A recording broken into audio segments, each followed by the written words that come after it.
Hello दोस्तों, स्वागत है आपका आपके अपने दोस्त तिवारी जितेंद्र के साथ। यहाँ पे हम लोग बात करेंगे बिहार राज्य के बारे में और बिहार राज्य से जुड़ी जितनी भी इम्पोर्टेंट जानकारियाँ होंगी हम यहाँ पे आप लोगों के साथ शेयर करेंगे, जो कि आपके बिहार राज्य की जितनी भी परीक्षाएं होंगी उनके लिए इम्पोर्टेंट होंगी। तो देर न करते हुए सबसे पहले जो वर्तमान जानकारियाँ हैं कुछ उसके बारे में बताएंगे, जो राजनीतिक परिदृश्य है उसके बाद फिर हम लोग भौगोलिक क्षेत्र के बारे में उसका जितनी भी इम्पोर्टेंट जानकारियाँ होंगी यहाँ के राष्ट्रीय जीव के बारे में, उसके बाद फिर जो वन क्षेत्र है उन सब के बारे में भी यहाँ पे डिस्कस करेंगे। मतलब भौगोलिक क्षेत्र, जलवायु सब के बारे में यहाँ पे हम डिस्कस करेंगे। जो पर्वत श्रेणियाँ हैं उनके बारे में भी यहाँ पे हम आपको बताने वाले हैं। तो यहाँ पे ओवरऑल सारी जानकारियाँ आपको मिलेंगी। लेक्चर 2 से जितना भी बड़ा होगा उसे हम लोग शॉर्ट में ला के कवर करने की कोशिश करेंगे, जिससे कि सारी जानकारियाँ। वैसे तो बिहार के बारे में बताएं तो 10-12 घंटे भी कम पड़ जाएंगे, लेकिन यहाँ पे जो भी इम्पोर्टेंट जानकारियाँ होंगी आपके एग्ज़ाम के लिए उन्हीं के बारे में डिस्कस करेंगे। तो आपका जो काम है, आपका काम है लाइक करना, शेयर करना और सब्सक्राइब करना। उसके बाद फिर मेरा काम है आप लोगों को ज़्यादा से ज़्यादा जानकारियाँ देना। तो यहाँ पे हम लोग सीधा शुरू करते हैं जो वर्तमान के बारे में। वर्तमान में क्या है, वर्तमान में मुख्यमंत्री जो हैं नीतीश कुमार जी यहाँ के मुख्यमंत्री हैं। तो नीतीश कुमार जी यहाँ के जो मुख्यमंत्री हैं, अभी तक चौथी बार शपथ ले चुके हैं मुख्यमंत्री पद की। तो 7वीं बार यहाँ पे शपथ ले चुके हैं मुख्यमंत्री पद की। तो 7वीं बार शपथ ले चुके हैं नीतीश कुमार जी, और सबसे ज़्यादा बार मुख्यमंत्री पद की शपथ लेने वाले ये बिहार के मुख्यमंत्री हो चुके हैं 7वीं बार। लेकिन अगर कार्यकाल पूछा जाए सबसे ज़्यादा लंबा किसका है, तो कार्यकाल सबसे लंबा रह चुका है श्री कृष्ण सिन्हा जी का। तो डॉक्टर श्री कृष्ण सिन्हा जी जो थे, जो कि बिहार के प्रथम मुख्यमंत्री थे। प्रथम मुख्यमंत्री होने के साथ साथ इनका कार्यकाल सबसे लंबा था। तो कब से कब तक था इनका कार्यकाल? इनका कार्यकाल सबसे पहले 37 से 39 तक था। 1939 में कांग्रेस के सभी मुख्यमंत्रियों ने पद से त्यागपत्र दे दिया था। उसके बाद फिर 46 में पुनः मुख्यमंत्री बने थे। 46 से 52 तक था, पहले 37 से 39 तक, फिर 46 से 52 तक थे, ठीक है। उसके बाद 52 से 61 तक भी ये मुख्यमंत्री बने रहे थे। तो श्री कृष्ण सिन्हा जी बिहार के प्रथम मुख्यमंत्री के साथ साथ बिहार के सबसे लंबे समय तक मुख्यमंत्री रहने का रिकॉर्ड भी इनके पास है। सबसे ज़्यादा समय तक मुख्यमंत्री के पद को इन्होंने सुशोभित किया है। इसके बाद फिर वर्तमान में राज्यपाल की अगर बात करते हैं, वर्तमान में राज्यपाल जी यहाँ के कौन है, तो वर्तमान में राज्यपाल यहाँ के हैं फागू चौहान यहाँ के वर्तमान में राज्यपाल हैं। तो वहीं पे अगर बिहार के प्रथम राज्यपाल की यहाँ पे बात की जाए, तो प्रथम राज्यपाल से पहले हम लोग उपराज्यपाल के बारे में डिस्कस करेंगे। तो जी अब इस समय उपराज्यपाल नहीं होते हैं, लेकिन 1912 में यहाँ के प्रथम उपराज्यपाल बनाए गए थे। प्रथम उपराज्यपाल जो बने थे वो थे सर चार्ल्स स्टुअर्ट बेले यहाँ के प्रथम उपराज्यपाल थे, ठीक है, जो 1912 से 1915 तक यहाँ के उपराज्यपाल थे। 1920 में उड़ीसा और बिहार क्षेत्र के लिए राज्यपाल बने थे। जो प्रथम राज्यपाल थे वो थे सत्येंद्र प्रसाद सिन्हा जी यहाँ के क्या थे, सत्येंद्र प्रसाद सिन्हा जी यहाँ के प्रथम राज्यपाल थे, जो कि 1920 से 1921 में थे। तो सबसे पहले राज्यपाल कब बने थे? 1920 में बने थे। उपराज्यपाल 1912 में बने थे, जो उसके बाद 1912 से 1920 तक उपराज्यपाल का पद था बिहार में। 1920 में सत्येंद्र प्रसाद सिन्हा जी यहाँ के राज्यपाल बने। वहीं अगर बात करते हैं स्वतंत्रता के पश्चात प्रथम राज्यपाल की, तो स्वतंत्रता के पश्चात जो प्रथम राज्यपाल बने थे वो थे श्री जयराम दास दौलतराम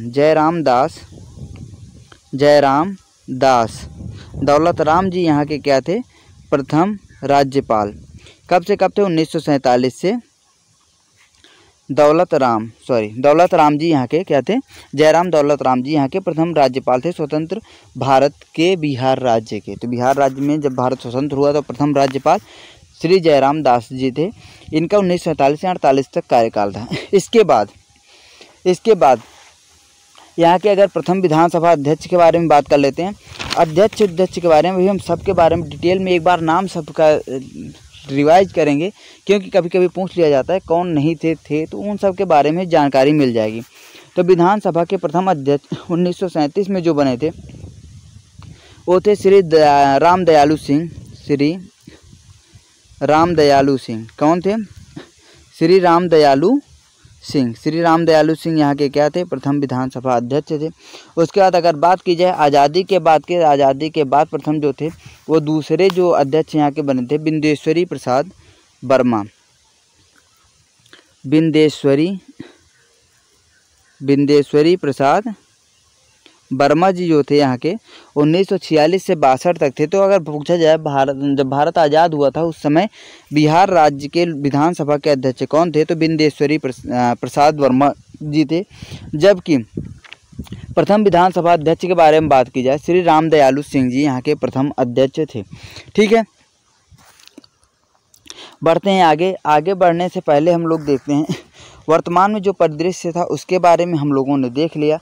तो अभी जो चुनाव हुए थे उसके बारे में थोड़ा बहुत हम लोग यहाँ पे डिस्कस करेंगे। सबसे बड़ी पार्टी के रूप में कौन उभरी, तो ये चौथा विधानसभा चुनाव था। तो भैया 17वां विधानसभा चुनाव था। कौन सा? 17वीं विधानसभा का चुनाव था। ये 17वीं बार यहाँ पे विधानसभा का चुनाव हुआ। तो इसमें जो विधानसभा में महिलाएँ निर्वाचित हुई वो 26 महिलाएँ कुल मिला के यहाँ पर निर्वाचित हुई हैं। ठीक है, और यहाँ पे बात की जाए अगर तो भारतीय जनता पार्टी और JDU, Bharatiya Janata party BJP और जेडीयू की यहाँ पे गवर्नमेंट है, जिनके नेता चुने गए हैं नीतीश कुमार जी, वो मुख्यमंत्री बनाए गए हैं। जो विधानसभा का नेता चुना जाता है वह उसी को मुख्यमंत्री पद के लिए सुशोभित किया जाता है। तो अगर बात की जाए तो बीजेपी की जेडीयू के सबसे ज़्यादा पद टोटल मिला के जो सदस्य थे विधानसभा सदस्य, जेडीयू और भारतीय जनता पार्टी के जो सदस्य थे वो सबसे ज़्यादा थे। लेकिन अगर पूछा जाए कि सबसे ज़्यादा सदस्य किस दल ने जीता, तो भैया थे राष्ट्रीय जनता दल ने जीता। तो कितनी सीटें इनकी थी? 75। दूसरे नंबर पे आपकी भारतीय जनता पार्टी थी, भारतीय जनता पार्टी ने 44, वहीं पे जेडीयू ने 44 सीटें जीती थी। ये जो तीन बड़ी पार्टियां थी। उसके बाद कांग्रेस का नंबर आता है जिसने 19 सीटें जीती। तो यहाँ पे 26 महिलाएं निर्वाचित हुई थी। ये रही जानकारी छोटी मोटी। अब बात करते हैं, जब इन चुनाव की बात कर लिए हैं तो यहाँ पे सीटें कितनी हैं, तो बिहार में वर्तमान में 243 सीटें हैं। ठीक है, बिहार विधानसभा में 243 सीटें हैं। ठीक है, उसके बाद फिर विधान परिषद की सदस्यों की संख्या देखा जाए तो इस समय विधान परिषद की सदस्य की संख्या हो गई है 75। कितने? 75 विधान परिषद सदस्य हैं। ठीक है, पहले क्या थी, झारखंड के अलग होने से पहले 96 थी, लेकिन वर्तमान में 75 हैं। तो झारखंड आज़ाद होने के बाद कुछ सीटें झारखंड में चली गई। 7वीं बार मुख्यमंत्री यहाँ के नीतीश कुमार जी बने हैं। ठीक है, ये रही छोटी मोटी जानकारियाँ जो यहाँ से आप लोगों को चाहिए थी। ठीक है, तो ये 17वीं विधानसभा का चुनाव था जिसमें आरजेडी सबसे बड़ी पार्टी बन के उभरी। उसके बाद फिर यहाँ के जो मुख्यमंत्री बने नीतीश कुमार जी थे। ठीक है, अब बढ़ते हैं शुरुआत में। हम पहले अब देखते हैं जो बिहार के बारे में सामान्य जानकारियाँ जहाँ से क्वेश्चन बनते हैं और बनते भी रहेंगे। तो सबसे पहली बात हम करते हैं किसकी, तो सबसे पहले बात आती है बिहार नाम क्यों पड़ा। तो बिहार नाम इसलिए पड़ा जो कि यहाँ पे बौद्ध बिहार, बौद्धों के रहने के लिए क्या बनाए जाते थे, बिहार बनाए जाते थे। उन्हीं के नाम पे इसका नाम पड़ा बिहार। स्थापना दिवस इसका मनाया जाता है 22 मार्च को, प्रतिवर्ष स्थापना दिवस मनाया जाता है। तो 22 मार्च 1912 को बिहार और उड़ीसा प्रांत की विधिवत स्थापना की गई थी। कब? 22 मार्च 1912 को विधिवत स्थापना की गई थी इसकी। तो लेकिन इसके स्थापना की घोषणा कब हुई थी कि जैसे 22 मार्च को इसकी स्थापना हुई, लेकिन 12 दिसंबर 1911 को ही यह घोषणा की गई कि बंगाल था उस समय, पश्चिम बंगाल नहीं था, बंगाल प्रांत से अलग करके बिहार और उड़ीसा को संयुक्त रूप से एक प्रांत बनाया गया था। तो उसकी स्थापना 22 मार्च को हुई थी। 22 मार्च से ही आपका बिहार का स्थापना दिवस मनाया जाता है। लेकिन अब उड़ीसा कब आज़ाद हुआ, तो उड़ीसा भैया स्वतंत्र हुआ था 1 अप्रैल 1936 को। आपका उड़ीसा जो है बिहार राज्य से अलग हो गया था। तो बिहार और उड़ीसा 1 अप्रैल 1936 में अलग हुए, जबकि बिहार और उड़ीसा प्रांत स्वतंत्र रूप से 22 मार्च 1912 को अस्तित्व में आए थे। तो यहाँ की राजधानी अगर बात की जाए तो नॉर्मल सी बात है, सबको पता है, पटना यहाँ की है राजधानी। झारखंड अलग होने के बाद उसकी राजधानी बनी थी रांची और उड़ीसा की राजधानी है भुवनेश्वर। तो यहाँ पे इतनी जानकारी हो गई। उसके बाद फिर बढ़ते हैं आगे जो बेसिक जानकारी है उसके बारे में देखते हैं। तो यहाँ की राजकीय भाषा के बारे में देख लेते हैं। तो राजकीय भाषा यहाँ की हिंदी है। हिंदी यहाँ की राजकीय भाषा है, लेकिन दूसरी राजकीय भाषा यहाँ की कौन सी है? उर्दू भी यहाँ की राजकीय भाषा है। चूँकि भारत में कई प्रकार के लोग रहते हैं, तो उसमें कुछ लोग उर्दू भाषी हैं तो कुछ लोग हिंदी भाषी हैं। कई भाषाएं यहाँ पे बोली जाती हैं, तो सर्वाधिक जो बिहार में बोली जाती है हिंदी, उसके पश्चात उर्दू भाषा बोली जाती है, इसलिए उर्दू को भी यहाँ की राजकीय भाषा का दर्जा मिला। बात करते हैं आगे। तो यहाँ के राजकीय वृक्ष की बात करते हैं। तो राजकीय वृक्ष यहाँ का हो जाएगा आपका पीपल, और राजकीय पशु हो जाएगा आपका यहाँ पे बैल राजकीय पशु हो गया, राजकीय वृक्ष हो गया पीपल। राजकीय पुष्प की बात करते हैं तो यहाँ पे राजकीय पुष्प हो जाएगा गेंदा राजकीय पुष्प हो जाएगा। लेकिन ये बैल जो राष्ट्रीय पशु है आपका, इससे पहले आपका रीछ हुआ करता था। कब से? 2013 से पहले आपका राष्ट्रीय पशु रीछ हुआ करता था, लेकिन 2013 के बाद आपका बैल यहाँ का राष्ट्रीय पशु घोषित कर दिया गया। ओके, तो यहाँ पे देखते हैं राजकीय पक्षी के बारे में। तो यहाँ का राजकीय पक्षी जो है वो हो जाएगा गौरैया। अब यहाँ पे भी एक टर्म आता है गौरैया, यहाँ का राजकीय पक्षी है, लेकिन गौरैया से पहले क्या था? गौरैया से पहले नीलकंठ था। नीलकंठ यहाँ का राजकीय पक्षी था, वर्तमान में गौरैया है। तो ये बिहार की कुछ जानकारियाँ थी, और थोड़ा सा देख लेते हैं बिहार का जो क्रम है वो कौन है। क्षेत्रफल की दृष्टि से बिहार क्या है? भारत का 12वां सबसे बड़ा राज्य है। कौन सा? क्षेत्रफल की दृष्टि से 12वां सबसे बड़ा राज्य है। लेकिन अगर जनसंख्या की दृष्टि से बात करें तो तीसरा सबसे बड़ा राज्य है। कौन सा? जनसंख्या की दृष्टि से तीसरा सबसे बड़ा राज्य है। और पहला दूसरा कौन है? पहला यूपी है, तीसरा बिहार हो गया आपका। और दूसरा कौन है? दूसरा आपका हो जाएगा महाराष्ट्र। तो ये 3 राज्य आपके सबसे बड़े हैं। उसके बाद फिर जब जम्मू कश्मीर अलग नहीं हुआ था तब इसका स्थान 13वां आता था। लेकिन जम्मू कश्मीर चूँकि अलग हो गया है, जम्मू कश्मीर एक यूनियन टेरिटरी बन गया है, तो उसके बाद से इसका स्थान हो गया 12वां। अगर लद्दाख को शामिल कर लिया जाए तो इसका क्षेत्रफल लद्दाख से छोटा है। अगर केंद्र शासित प्रदेश को मिला के बात की जाए तब इसका स्थान हो जाएगा 13वां। ठीक है, इसका स्थान हो जाएगा 13वां। तो 13वां स्थान है टोटल इसका। और अगर केवल राज्यों में बात की जाए तो इसका स्थान हो जाएगा 12वां। ये हुई बिहार की जानकारी। अब थोड़ा सा इसके अक्षांशीय और देशांतरी विस्तार के बारे में बात कर लेंगे। अक्षांशीय विस्तार इसका अगर देखा जाए तो 24 डिग्री 20 मिनट 24 डिग्री 20 मिनट से 27 डिग्री 31 मिनट 27 डिग्री 31 मिनट उत्तरी अक्षांश। जब भी बोलेंगे ध्यान देना, बोलते समय कौन सा हो जाएगा? उत्तरी अक्षांश। 24 डिग्री 20 मिनट से 27 डिग्री 31 मिनट उत्तरी अक्षांश। उसके बाद अगर इसके देशांतरी विस्तार की बात की जाए तो 83 डिग्री 19 मिनट से 88 डिग्री 17 मिनट 83 डिग्री 19 मिनट से 88 डिग्री 17 मिनट पूर्वी देशांतर। ठीक है, पूर्वी देशांतर। तो अक्षांशीय विस्तार 24 डिग्री 20 मिनट से 27 डिग्री 31 मिनट उत्तरी अक्षांश। और वहीं पे देशांतरी विस्तार की बात की जाए 83 डिग्री 19 मिनट से 88 डिग्री 17 मिनट पूर्वी देशांतर के मध्य फैला हुआ है। अगर कुल क्षेत्रफल की बात करें तो कुल क्षेत्रफल हो जाएगा 94,163। कहीं नहीं पूछा जाएगा, बस जानकारी के लिए 94,163।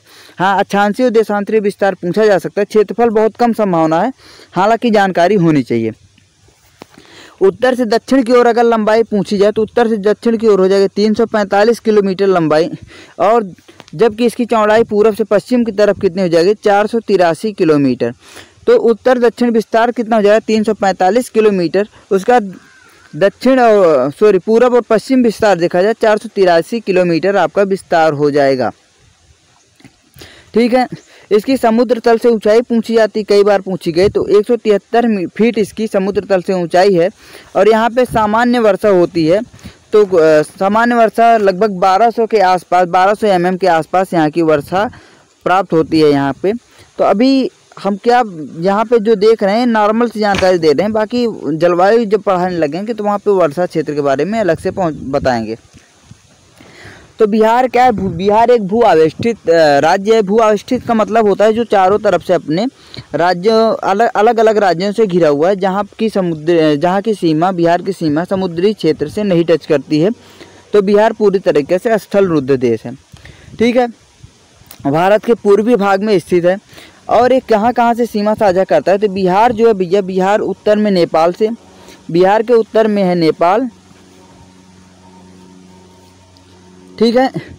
पूर्व में आपका पड़ जाएगा उत्तर प्रदेश, पूर्व में उत्तर प्रदेश, दक्षिण में झारखंड, दक्षिण में झारखंड, उसके बाद फिर पूर्व नहीं, पश्चिम, पश्चिम में उत्तर प्रदेश, पूर्व में झारखंड, अब दक्षिण में झारखंड, पूरब में आपका हो जाएगा पश्चिम बंगाल, पूरब में हो जाएगा आपका पश्चिम बंगाल।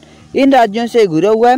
उत्तर में नेपाल, पश्चिम में उत्तर प्रदेश, पूरब में आपका हो जाएगा पश्चिम बंगाल, और वहीं पे झारखंड आपका हो जाएगा दक्षिण में, ठीक है। ये हुई बिहार की जानकारी। नेपाल से सीमा जो साझा करता है कितना किलोमीटर? 729 किलोमीटर कुल मिलाकर सीमा साझा करता है बिहार राज्य नेपाल के साथ, ठीक है। तो बिहार राज्य के बारे में ये जानकारी थी। अब आगे बढ़ते हैं, बिहार के बारे में आगे डिस्कस करते हैं। तो यहाँ के जो कुल प्रमंडल हैं, प्रमंडल के बारे में पूछा जाता है। तो कुल प्रमंडल कितने हैं? तो प्रमंडल यहाँ पे भैया है कितने प्रमंडल? कुल प्रमंडलों की संख्या यहाँ पे है 9। और जिलों की संख्या अगर बात की जाए तो कुल जिले कितने हैं? तो जिले हैं 38, 9 प्रमंडल 38 जिले। अनुमंडल 101 हैं, ज़्यादा नहीं पूछा जाएगा। और अगर नगर वगर की बात की जाए ये सब छोड़ दीजिए। तो प्रमंडल 9 हैं। 9 प्रमंडल कौन कौन से हैं? 9 प्रमंडल आपके हैं पटना, जो कि राजधानी भी है पटना, उसके बाद फिर आपका हो जाएगा मगध, पटना मगध प्रमंडल, मगध राज्य हुआ करता था। उसके बाद आपका हो जाएगा सारण, तिरहुत, दरभंगा, तिरहुत के बाद प्रमंडल, तिरहुत के बाद हो जाएगा आपका दरभंगा, तिरहुत, दरभंगा, कोसी, पूर्णिया, मुंगेर, भागलपुर, कोसी, पूर्णिया, मुंगेर, उसके बाद हो जाएगा आपका भागलपुर। तो ये आपके 9 प्रमंडल हैं। कौन कौन से हैं एक बार फिर से देख लेते हैं? पटना, मगध, सारण, तिरहुत, दरभंगा, कोसी, पूर्णिया, मुंगेर, भागलपुर। जिलों की संख्या 38। ध्यान देना, यहाँ का एक महानगर है, वो महानगर कौन सा है? पटना महानगर है। केवल एक महानगर पटना है। यहाँ पे विधानमंडल, विधान परिषद दोनों पाए जाते हैं। तो अभी मैंने आपको पहले डिस्कस कर दिया कुल कितनी विधानसभा सीटें हैं। तो 243 विधानसभा सीटें हैं, और वहीं पे 75 विधान परिषद की सीटें हैं। लोकसभा सीटों की बात की जाए तो यहाँ पे लोकसभा सीटें 40 हैं। उसके बाद ही राज्यसभा के सदस्यों की संख्या कुल कितनी है? 16 राज्यसभा सदस्य हैं। राज्यसभा कितने सदस्य हैं? 16 राज्यसभा सदस्य हैं। उसके बाद फिर अनुसूचित जातियों के आरक्षण कितना मिला हुआ? अनुसूचित जातियों को जो आरक्षण मिला हुआ बिहार विधानसभा क्षेत्र में, बिहार विधानसभा में अनुसूचित जातियों को 38 सीटों पर आरक्षण है, जबकि लोकसभा में 6 सीटों पर आरक्षण दिया गया है। और जनजातियों की बात करें तो बिहार विधानसभा में जनजाति एसटी को कितने सीटों पे? 2 सीटों पे आरक्षण दिया गया। पहले जनजाति बिहार में हुआ करती थी और आरक्षित सीटों की संख्या भी ज़्यादा थी, लेकिन जब 2000 में झारखंड राज्य का गठन हुआ, उसके बाद से झारखंड राज्य के गठन के पश्चात जो अनुसूचित जनजाति का जनसंख्या ज़्यादा थी वो झारखंड क्षेत्र में चली गई थी। अतः बिहार में अनुसूचित जनजातियों की संख्या बहुत कम रह गई। ठीक है, ये हुई बिहार की मोटी मोटी जानकारी। यहाँ के जलवायु कैसी है उसके बारे में देख लेते हैं। तो वन क्षेत्र कितना है? क्षेत्रफल में भारत का कितना है, तो इन सब के बारे में थोड़ा सा जानकारी यहाँ पे ले लेते हैं, उसके बाद आगे बढ़ते हैं। तो बिहार का अगर क्षेत्रफल देखा जाए तो भारत के अकॉर्डिंग कितना है, भारत के कुल क्षेत्रफल का 2.86% है। जबकि अगर कुल वन क्षेत्र की बात की जाए तो कुल वन क्षेत्र बिहार के कुल क्षेत्रफल का 7.76% है। गंगा यहाँ की प्रमुख नदी है। गंगा नदी यहाँ पे क्या करती है, गंगा नदी बिहार राज्य को लगभग तो बराबर भागों में विभाजित करती है, जो उसे उत्तरी बिहार और दक्षिणी बिहार में विभाजित कर देती है। यहाँ की मुख्य नदी गंगा है। और यहाँ की जलवायु की बात की जाए, जलवायु यहाँ की है मानसूनी प्रकार की जलवायु, मानसूनी प्रकार की यहाँ पे जलवायु पाई जाती है। तो यहाँ पे अभी और सारी जानकारियाँ बताएंगे। यहाँ पे मिट्टी के प्रकार कैसे हैं, प्रमुख खाद्यान्न क्या हैं, इन सब के बारे में जानकारी देंगे। लेकिन उससे पहले अब बात कर लेते हैं थोड़ा सा यहाँ के क्षेत्रफल वाइज जो ज़िले हैं उनके बारे में। तो सबसे बड़ा ज़िला यहाँ का कौन सा है, तो पश्चिमी चंपारण। पश्चिमी चंपारण यहाँ का सबसे बड़ा ज़िला है। उसके बाद आपका नंबर आता है गया का, पश्चिमी चंपारण गया, उसके बाद पूर्वी चंपारण का नंबर आता है। तो ज़िले की लंबाई जो है वो कैसे है, सबसे बड़ा है पश्चिमी चंपारण, उसके बाद गया, उसके बाद पूर्वी चंपारण का नंबर आता है। जबकि सबसे छोटे ज़िले की बात की जाए, क्षेत्रफल में सबसे छोटा है, उसका नाम है शिवहर। आपको याद है करना है, सबसे बड़ा जिला पश्चिमी चंपारण है, दूसरे नंबर पे गया है, उसका पूर्वी चंपारण। पश्चिमी चंपारण सबसे बड़ा, वहीं पे शिवहर सबसे छोटा है। शिवहर के बाद जिसका नंबर आता है तो दूसरे नंबर पे अरवल का नंबर आता है। बस इतना ही ध्यान देना, सबसे बड़ा पश्चिमी चंपारण, उसका सबसे छोटा आ जाएगा शिवहर। ओके, तो यहाँ की जनसंख्या की अगर बात की जाए तो 10.41 करोड़, लगभग 10-10.5 करोड़ के आसपास यहाँ की जनसंख्या है। तो 10.41 करोड़ यहाँ की जनसंख्या है। ठीक है, यहाँ की जनसंख्या कितनी है, 10.41 करोड़। उसका जनघनत्व अगर देखा जाए, जनघनत्व है 1106 व्यक्ति प्रति वर्ग किलोमीटर। तो भैया 1106 व्यक्ति प्रति वर्ग किलोमीटर है। इतनी जानकारियाँ यहाँ पे मिल गई। तो भारत का अगर जनघनत्व के आधार पर देखा जाए तो सबसे घनत्व वाला, सर्वाधिक घनत्व वाला राज्य कौन सा है, तो हो जाएगा आपका बिहार। ठीक है, बढ़ते हैं आगे।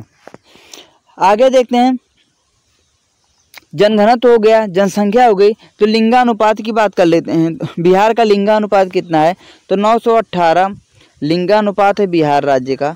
अभी ये 2011 की जनगणना के अनुसार, आपको लिंगानुपात बताया जा रहा है 2011 की जनगणना के अनुसार बताया जा रहा है। 2021 की जनगणना का भी रिकॉर्ड सामने नहीं आया है, जब आएगा तो उसके अकॉर्डिंग हम बता देंगे।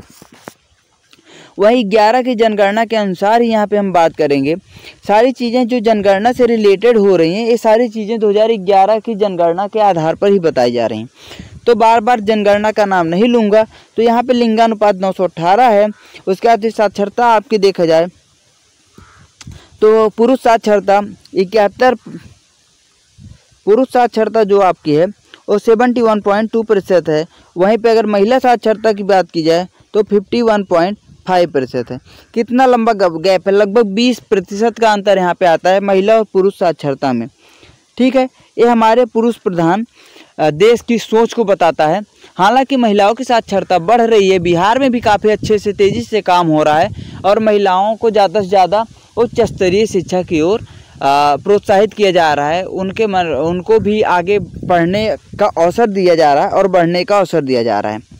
तो 71% पुरुष साक्षरता, 51% महिला साक्षरता है। इसके बाद देखा जाए तो कुल साक्षरता कितनी है बिहार राज्य की, तो बिहार राज्य की कुल साक्षरता आपको हो जाएगी 61.80%। ठीक है,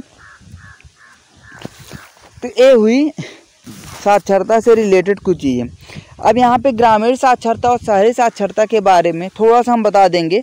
इन चीज़ों को आप लोग नोट कर लीजिए, तो अगर जिनको ध्यान देना, वैसे पूछे जाने की संभावना ग्रामीण और शहरी का बहुत कम है।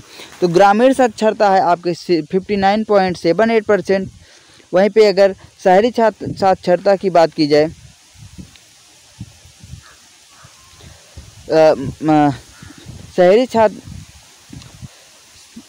ग्रामीण साक्षरता आपकी 59.78% है। शहरी साक्षरता आपकी हो जाए 76.86%। ठीक है, ये आपकी होगी ग्रामीण और शहरी साक्षरता। अगर निवास के स्थान पे देखा जाए तो बिहार राज्य में दूसरी सबसे ज़्यादा प्रतिशत ग्रामीण जनसंख्या रहती है, तो कौन सी है? 88.71% यहाँ पे ग्रामीण जनसंख्या रहती है। लेकिन अगर पहले स्थान की बात की जाए, पहले स्थान पर आपका आता है हिमाचल प्रदेश, जहाँ पे लगभग 90% लोग ग्रामीण इलाके में रहते हैं। तो यहाँ पे 88.71% लोग ग्रामों में रहते हैं। उसके बाद शहर में 11.29% लोग रहते हैं। ठीक है, बढ़ते हैं आगे बढ़ते हैं। तो यहाँ पे हम लोग जैसा कि साक्षरता के बारे में डिस्कस कर रहे हैं, साक्षरता के बारे में थोड़ा डिटेल में डिस्कस कर लेते हैं। सर्वाधिक पुरुष साक्षरता वाला जिला कौन सा है, सर्वाधिक साक्षरता वाला जिला कौन है, इन सब के बारे में थोड़ा सा डिस्कस करते हैं। तो सबसे ज़्यादा साक्षरता कहाँ पे पाई जाती है? तो रोहतास जिले में सबसे ज़्यादा साक्षरता पाई जाती है। रोहतास में सबसे ज़्यादा साक्षरता पाई जाती है। जबकि सबसे कम कहाँ पाई जाती है? सबसे कम आपकी पाई जाती है साक्षरता पूर्णिया में। ठीक है, रोहतास के बाद दूसरे स्थान पे आता है, रोहतास में 73% साक्षरता पाई जाती है, 73.37%।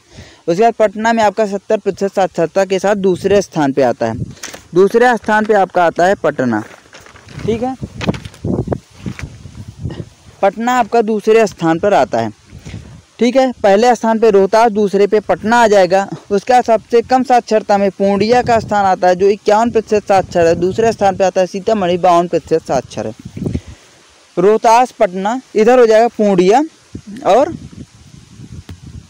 सीतामढ़ी। ठीक है, सर्वाधिक पुरुष साक्षरता की बात कीजिए, सर्वाधिक पुरुष साक्षरता आपकी हो जाएगी रोहतास में, और महिला साक्षरता भी सबसे ज़्यादा रोहतास में। पुरुष महिला दोनों साक्षरता रोहतास में सर्वाधिक है।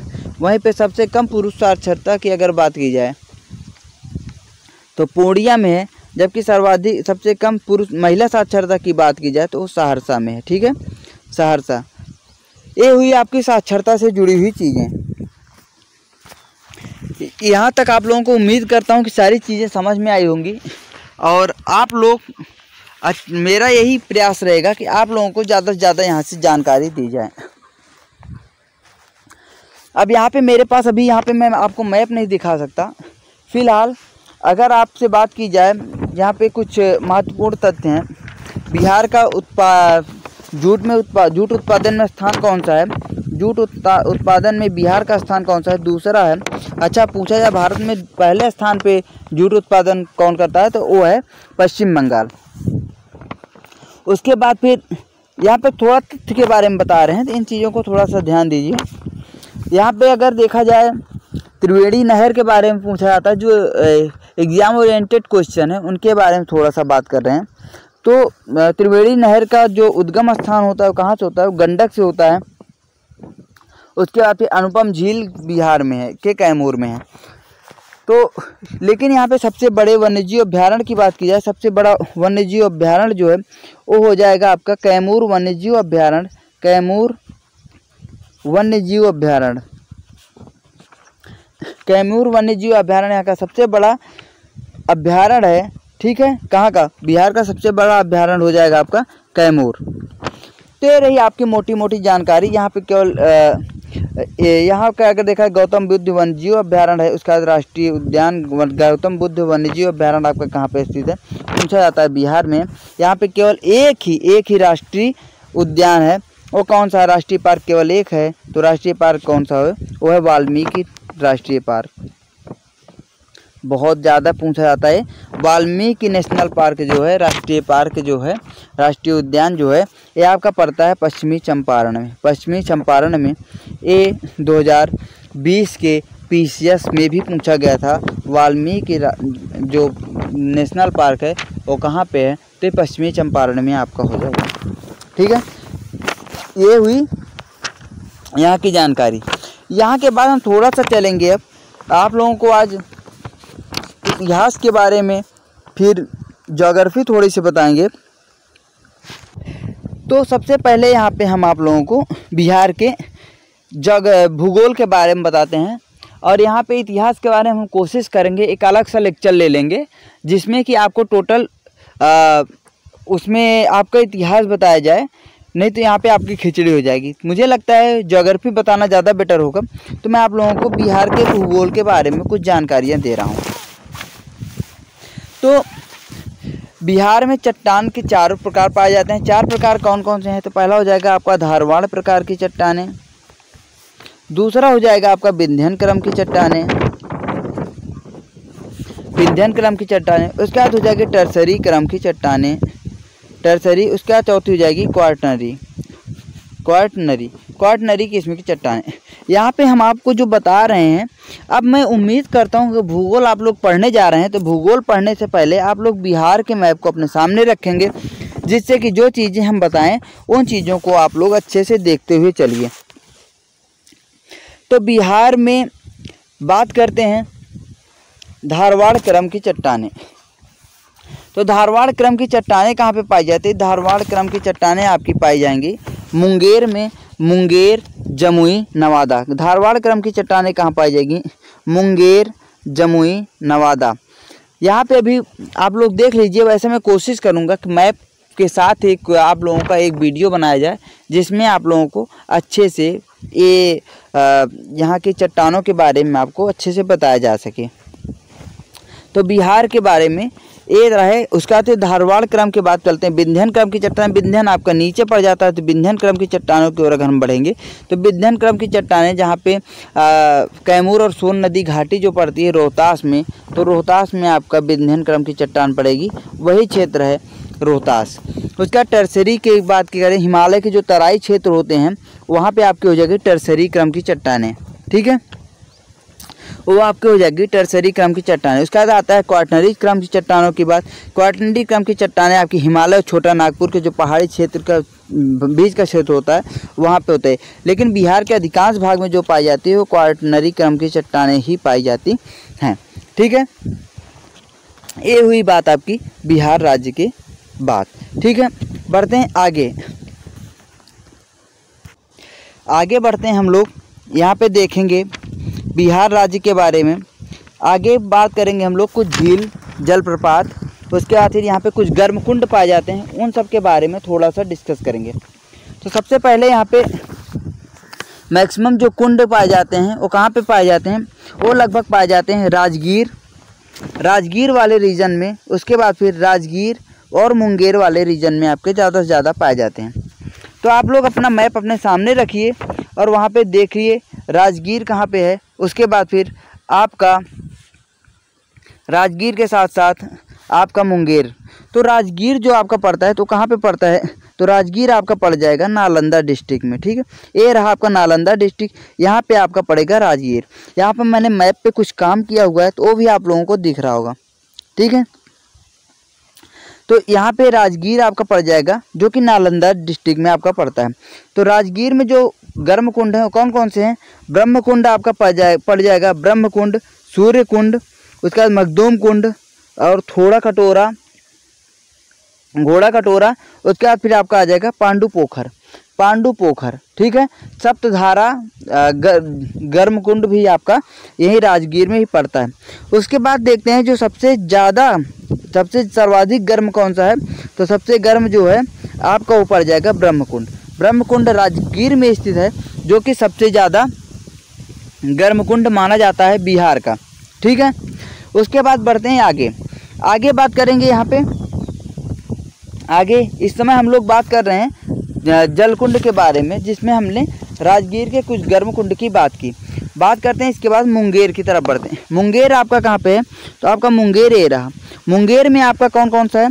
तो मुंगेर में आपका हो जाएगा ऋषि कुंड, सीता कुंड, लक्ष्मण कुंड और रामेश्वरम कुंड। कौन कौन सा? ऋषि कुंड, सीता कुंड, लक्ष्मण कुंड, रामेश्वर। राम लक्ष्मण सीता ये तीनों कुंड कहाँ पाए जाएंगे? आपके मुंगेर में। और किस ऋषि के साथ? विश्वामित्र के साथ टहलते थे राम भगवान, तो कौन थे? ऋषि थे। तो ऋषि कुंड भी कहाँ पे पाया जाएगा? तो मुंगेर में। ये जितने भी ऋषि, राम लक्ष्मण सीता, ये चारों कुंड कहाँ पाए जाएंगे? मुंगेर में, ठीक है। ये छोटी छोटी सी जानकारी है। उसके बाद हम थोड़ा सा आगे चलते हैं। कहाँ पे? रोहतास रीजन में आएंगे। रोहतास रीजन में भी कुछ कुंड पाए जाते हैं, ठीक है। कौन कौन से हैं? राकिम कुंड। कौन कौन से हैं यहाँ पे पाया जाए? रोहतास रीजन में आपका हो जाए, ये रहा रोहतास रीजन आपका। रोहतास में आपका पाया जाएगा राकिम कुंड, खुआरी दा, ठीक है, राकिम कुंड यहाँ पे पाया जाएगा। उसके बाद फिर धुआं कुंड, मंझर कुंड आदि पाए जाएंगे। लेकिन रोहतास में जो कुंड पाए जाते हैं वास्तविक में कुंड नहीं है, एक तरह से जलप्रपात हैं। क्या है? जलप्रपात। रोहतास और कैमूर क्षेत्र में जलप्रपात आपको ज़्यादा देखने को मिलते हैं। तो यहीं पे अगर हम बात कर रहे हैं तो कुंड के साथ यहाँ पे थोड़ा सा जलप्रपात के बारे में बात करें। अगर मैक्सिमम देखा जाए जो कर्म कुंड के क्षेत्र हैं वो कहाँ पे पाए जाएंगे? आपके राजगीर और मुंगेर में ही पाए जाएंगे, ठीक है। लेकिन प्रपात की बात की जाए, थोड़ा सा प्रपात के बारे में यहाँ पे देख लेते हैं। ये आपका कैमूर है, कैमूर डिस्ट्रिक्ट। तो यहाँ पे कैमूर डिस्ट्रिक्ट में तलहार कुंड जलप्रपात कहाँ पे है? कैमूर में। तलहार कुंड और करकटगढ़ और तलहार कुंड ये आपका पाया जाएगा कैमूर डिस्ट्रिक्ट में, ठीक है। उसके बाद फिर आ जाएगा आपका तूतला जलप्रपात। तूतला जलप्रपात आपका पाया जाएगा रोहतास में। तूतला, उसका मंझर कुंड, धुआं कुंड, कशिश जलप्रपात ये भी कहाँ पे पाया जाए? आपका कैमूर में। करकटगढ़ कैमूर में। दुर्गावती जलप्रपात कैमूर में। खुआरीदा जलप्रपात और वारी कुंड जलप्रपात कहाँ पे पाया जाए? ये भी आपका कैमूर में, ठीक है। ये आपके जलप्रपात वाले क्षेत्र हैं। यहाँ से और जो भी जानकारी मिलती है उनके बारे में थोड़ा भी हम देखेंगे, ठीक है। थोड़ा सा और आगे बढ़ते हैं, हम लोग आगे बढ़ते हैं। तो तूतला हो गया आपका, मझार कुंड, धुआं कुंड आपका हो गया, ठीक है। ये आपके जलप्रपात हो गए। मुझे लगता है मोटा मोटी जलप्रपात यहीं पे बनते हैं। जी हाँ, इधर ही जलप्रपात आपके लगभग बनते हैं। ये रोहतास और कैमूर डिस्ट्रिक्ट में आपके जलप्रपात हैं। क्यों? क्योंकि ये पहाड़ी क्षेत्र थोड़ा सा आपका पड़ जाता है, ठीक है। नवादा में एक जलप्रपात है, उसे क्या कहते हैं? नवादा में एक जलप्रपात है। कहाँ है नवादा? ये है नवादा। नवादा में एक जलप्रपात है जिसे काकोलत जलप्रपात कहते हैं। काकोलत जलप्रपात नवादा में है। काकोलत जलप्रपात नवादा में आपका है। उसके बाद एक गर्मकुंड आपका कहाँ पाया जाता है? गया में एक गर्मकुंड पाया जाता है आपका, उसे कहते हैं तपोवन। तपोवन कहाँ पे पाया जाता है? गया में पाया जाता है। तपोवन भैया का है। अब देखिए गया किस लिए फेमस है? बुद्ध जी के लिए भी फेमस है। तो बुद्ध जी के लिए फेमस है, तो बहुत बड़े तपस्वी थे। तो तपोवन कहाँ पाया जाएगा? आपका गया में पाया जाएगा, ठीक है। बढ़ते हैं आगे, कुछ झीलों के बारे में बात कर लेते हैं। कुछ झीलों के बारे में यहाँ पे हम लोग बात करने वाले हैं, ठीक है। तो झील के बारे में अगर हम लोग बात करें तो बैरल झील आपकी कहाँ पे है? बैरल झील हो जाएगी आपकी वैशाली में। अच्छा, मैंने जो यहाँ पे कुछ लिखा हुआ है आप लोग देख रहे हैं, मैंने यहाँ पे जो लिखा हुआ है क्या है? कुछ ऐसे क्षेत्र हैं बिहार के जहाँ का जो मुख्यालय है, जिले का मुख्यालय वहाँ के नाम से अलग है। जैसे यहाँ पे हम लोग बात करेंगे पश्चिमी चंपारण का मुख्यालय क्या है? बेतिया। और उसके बाद यहाँ पे है आपका पूर्वी चंपारण का भी अलग है, वो कौन सा है? वो हो जाएगा मोतिहारी। उसके बाद फिर आगे आते हैं, आगे यहाँ पे आइए, यहाँ पे आप आइए सारण, ठीक है। आप देख रहे हैं सारण का मुख्यालय क्या है? छपरा। बहुत से लोग ऐसे हैं जिनको पता ही नहीं है कि छपरा एक मुख्यालय है, उनको लगता है छपरा डिस्ट्रिक्ट है। नहीं, छपरा एक मुख्यालय है। तो छपरा क्या है? एक मुख्यालय है। उसके बाद फिर आगे आते हैं रोहतास का हो जाएगा सासाराम। भोजपुर का आरा हो जाएगा, ठीक है। नालंदा का बिहार शरीफ, उसका वैशाली का हाजीपुर। ये आपके कुछ मुख्यालय हैं जो वहाँ के डिस्ट्रिक्ट के नाम पे ना होके अलग मुख्यालय बनाए गए हैं, ठीक है। बढ़ते हैं आगे बढ़ते हैं। यहाँ पे कुशेश्वर स्थान झील है। कुशेश्वर स्थान झील कहाँ पे है? ये भैया आपका पड़ जाएगा दरभंगा में। कुशेश्वर स्थान झील ये हो जाएगा आपका दरभंगा में। ये काहे लिए फेमस है? 1972 में इसको कुशेश्वर झील जो है इसको पश्चिम बिहार घोषित किया गया था। कुशेश्वर झील में पश्चिम बिहार है, 1972 में इसे बनाया गया था।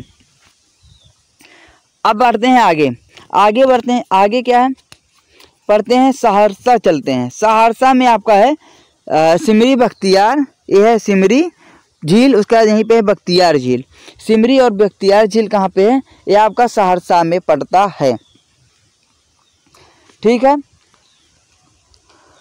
सुअरा जलप्रपात भी आपका पड़ेगा सासाराम में, यहीं पे सुअरा जलप्रपात है लगभग सासाराम कैमूर। अगर दोनों में से एक ही हो तो आंख मूंद कर उन दोनों में से एक को मार देना, नहीं तो आपको जो चीज़ पता है वो चीज़ आप कंफर्म करके मानना, नहीं तो इन दोनों के अलावा जलप्रपात में कोई अदर ऑप्शन मारने की ज़रूरत नहीं है। एक काकोलत जलप्रपात केवल नवादा में है, इसे आप लोग हमेशा के लिए याद कर लो, काम खत्म। ये रहा। ठीक है। तो यहाँ पे बढ़ते हैं आगे। यहाँ पे बिहार में कुछ चौर पाए जाते हैं। चौर होते हैं जो झील से छोटे होते हैं, जैसे बाढ़ आती है, बाढ़ का पानी जमा हो जाता है, एक गड्ढे में जमा हो जाता है, बहुत बड़ा तालाब टाइप का होता है, जिससे हम लोग तालाब कहते हैं। उत्तर प्रदेश साइड में तालाब कहते हैं, बिहार में उसे चौर कहते हैं।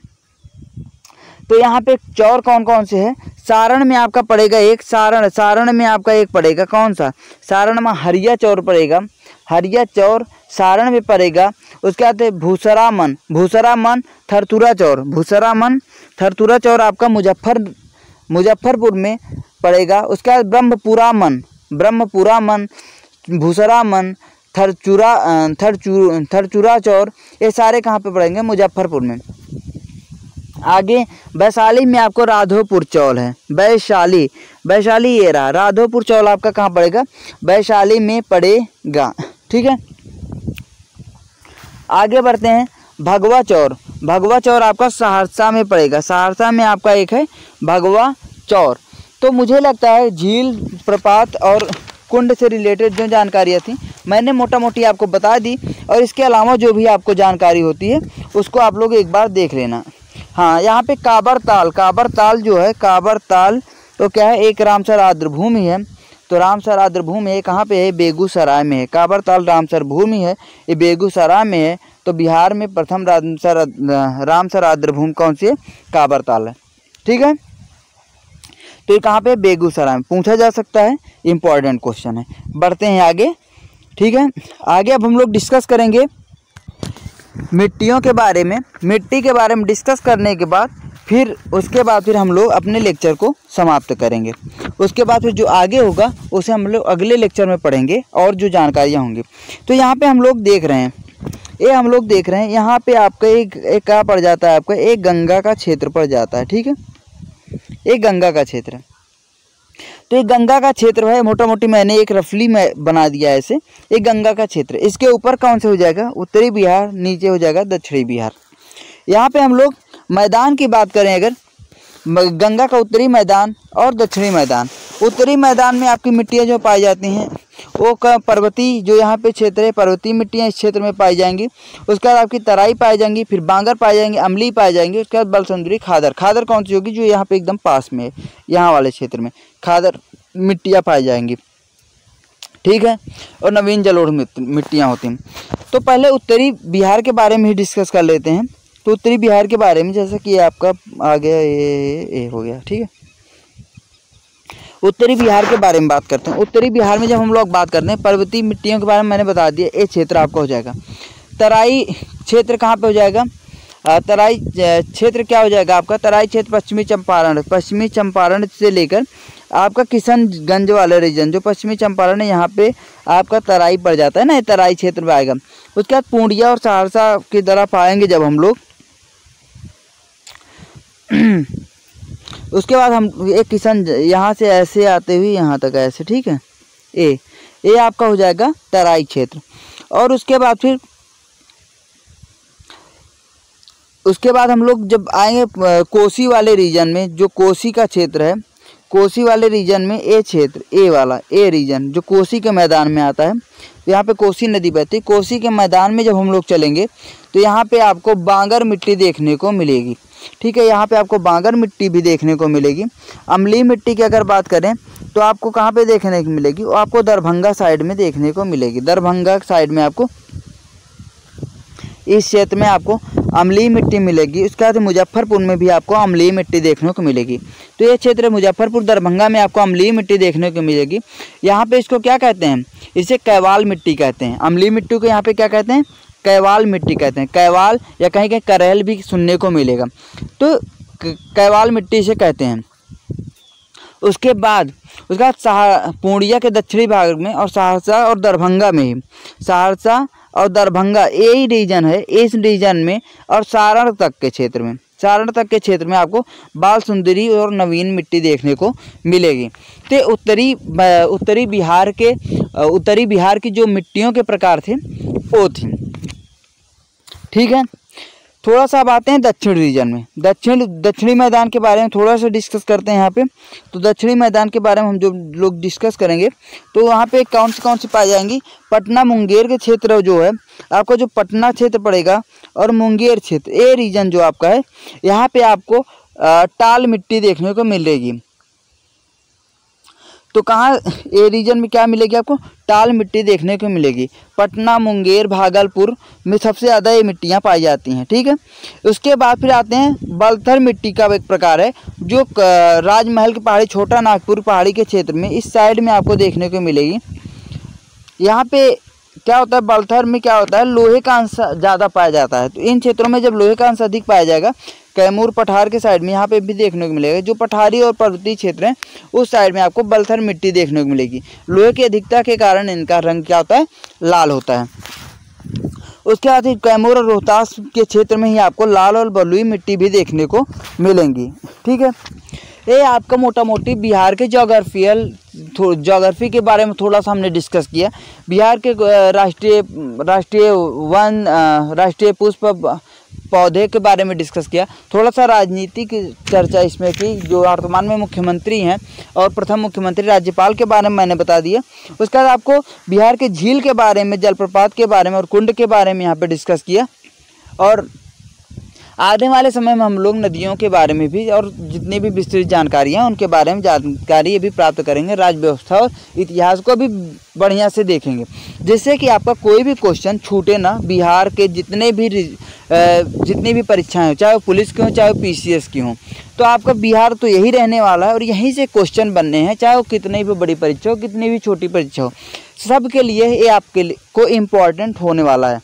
ठीक है, अदर स्टेट वाले जो भी विद्यार्थी परीक्षा दे रहे हैं उनके लिए भी एक बहुत ही बढ़िया वैल्यूएबल लेक्चर है। थोड़ा सा ये सारी चीज़ें डिस्कस कर लिया, इसका थोड़ा सा हम लोग एक छोटा सा लेक्चर करके उसके बाद इसको ख़त्म करते हैं। तो छोटी सी बातें है कि यहाँ पे थोड़ा सिंचाई क्षेत्र की बात कर लेते हैं। बिहार में अगर कुल जल क्षेत्र देखा जाए तो भौगोलिक क्षेत्र का कुल 3.8% ही उपलब्ध है। कितना, 1 मिनट वेट कीजिए, 1 मिनट। हाँ, तो यहाँ पे हम लोग देखेंगे, इसकी ज़रूरत है एक्चुअली, वहाँ पे आपको लोग समझ नहीं आता। तो बिहार के कुल भौगोलिक क्षेत्र में अगर जल उपलब्धता कितने प्रतिशत क्षेत्र को है, तो 3.8% क्षेत्र को जल उपलब्धता है बिहार के कुल क्षेत्र का। और कितना है, तो 3.52 लाख हेक्टेयर, 3.52 मतलब 3.5 लाख हेक्टेयर भूमि में जल उपलब्ध है, जो बिहार के कुल क्षेत्र का 3.8% ही है। हालांकि सिंचाई प्रतिशत में लगातार वृद्धि हो रही है। तो अब ये 18-19 के बात अगर की जाए, उसके बाद फिर वर्तमान क्षेत्र में बात की जाए तो लगभग 55 लाख हेक्टेयर, वर्तमान में कितना, 55 लाख हेक्टेयर भूमि की सिंचाई उपलब्ध है। 55 लाख हेक्टेयर भूमि की सिंचाई अभी उपलब्ध है, मतलब सिंचाई क्षेत्र में वृद्धि की गई और 55 लाख हेक्टेयर भूमि में अब सिंचाई होती है। सबसे ज़्यादा सिंचाई का अगर मुख्य स्रोत देखा जाए तो यहाँ पे नलकूप द्वारा जो सिंचाई होती है, नलकूप यहाँ का प्रमुख सिंचाई का साधन है। तो नलकूप द्वारा जो सिंचाई होती है वो कितने प्रतिशत होती है, 63% भूमि पर नलकूप द्वारा सिंचाई होती है। सिंचाई में उसका स्थान आता है 30% सिंचाई होती है किसके द्वारा, नहरों द्वारा 30% सिंचाई होती है। तो ये दो जो साधन है सबसे ज़्यादा सिंचाई करते हैं। तो ये रहा आज के बिहार के बारे में कुछ जानकारी। उम्मीद करता हूँ आप लोगों को लेक्चर ज़रूर पसंद आएगा, और आप लोगों को लेक्चर अच्छा लगता है तो अपने दोस्तों के साथ शेयर कीजिए, और आप लोग वीडियो को ज़रूर लाइक कीजिए, और जो भी गलतियाँ इसमें आप लोग को नज़र आती है कमेंट बॉक्स में आप लोग ज़रूर लिखिए। ठीक है, इसके साथ ही आपसे लेता हूँ इजाज़त, मिलते हैं अपने अगले वीडियो में, तब तक के लिए नमस्कार।